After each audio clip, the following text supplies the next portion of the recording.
I knew this would happen. Silver's price got slammed today, but there is no need to panic. I'll explain what happened with the silver market and also gold as well as we explore.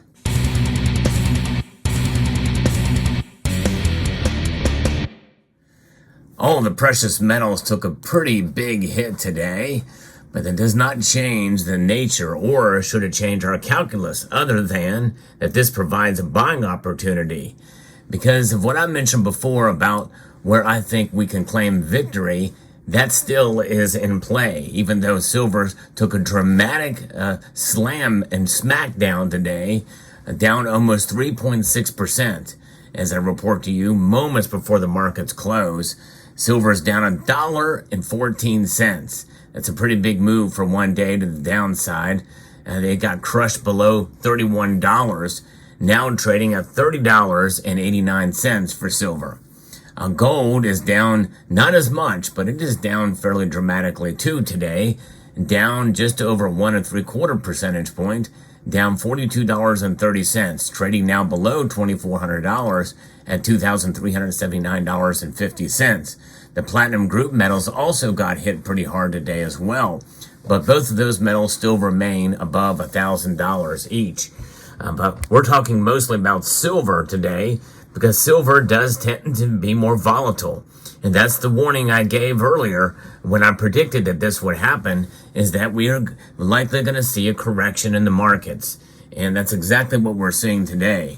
I'm going to be reporting to you from Reuters that talks about what happened today.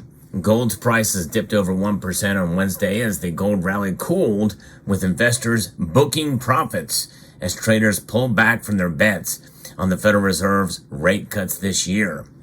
U.S. gold futures settled lower as well, and the U.S. dollar index rose 0.3%, making bullion more expensive for other currency holders. You're seeing some week-long liquidation, some profit-taking by the shorter-term futures traders, all of which is not unusual in a market that has hit a record high, according to Jim Wyckoff of Kitco Metals. And that's basically what I said too, you know. It's a pretty sharp rise that we've seen in the precious metals, for both precious metals, especially silver. And it's really a healthy pullback when you think about it. Profit-taking is the name of the day.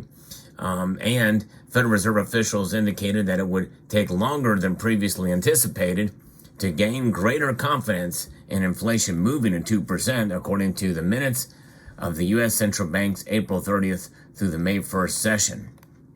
And bullion is also known as an inflation hedge, but the opportunity cost of holding this non-interest-bearing asset increases with higher interest rates. So the longer they keep interest rates high, that provides competition with non-bearing interest rate assets like gold and silver. So people are looking ways to make money, and they want to do that. Gold and silver is not really the metals you want to go into or assets you want to go into in order to make money. It's more of a hedge against economic instability. This is why I don't like to use the word investment when you talk about gold and silver. In the financial sense, it is an investment against the insanity that we're seeing in our economy right now. There's no question about that, and I've been a proponent of stacking through good times and bad. I think it's a good way to be able to protect your wealth, and especially outside of the current system from which we find ourselves apart. Many of us feel it's corrupted from the inside out, deeply rooted corruption. So having some wealth outside of the system is always a good idea in my view. Gold is also being held back by delayed rate cuts and unfulfilled recession fears, along with selling by Western investors, according to Everett Millman, chief market analyst at Gainesville Coins. And, you know, remember, it wasn't, well, I guess it's been a while now since the Federal Reserve said that inflation would only be transitory. Well, since then, the dollar has lost, well over 30% of its value since then, since they said that. It's pretty remarkable when you think about it. And it's probably the most extreme measure, but still, it just goes to show you that the dollar really, in a sense, is a losing proposition. Although I am a proponent of holding some of these so that you don't have to liquidate your true insurance policy, your sound money. Let this set aside because there are some things that will not go up as fast as other things in terms of inflation. And maybe emergency repairs or other things that may come up may not be hit as hard, but everything is getting hit hard. Who am I really kidding here? But I digress. Food costs have gone up dramatically. We're hearing in the news, you've seen some of the data from McDonald's alone, some of the crazy prices that we're seeing, from $1.79 medium fry to about $4 for a medium fry. It's crazy. Or a $3.99 Big Mac, and now that same Big Mac costs almost $8. And it's absolute insanity. And so economic data pointing towards a downtrend on inflation, but the thing is, that's disinflation. Inflation is still rising year over year, and that's never a good thing. But you can make economic data make it sound good, where inflation is going down, but it's really just disinflation. It's rising less. It's like what they do with baseline budgeting, where somebody can say, well, we've cut spending here. You've cut the rate of increase in spending. That's really what it amounts to in Washington. But spot silver does tend to react more dramatically than gold in terms of the price movements. And we're seeing a clear example of that today, no question about it. But here's the positive news about this, because just as I predicted silver's price to fall in a corrective measure, some people think that I'm negative on silver.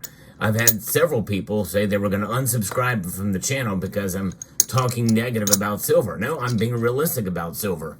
It does not behoove me to be unrealistic and to have a pie-in-the-sky attitude about silver, no matter what the price does. Because, we have to be as realistic as possible. I'm not serving my viewers by having an unrealistic view on silver.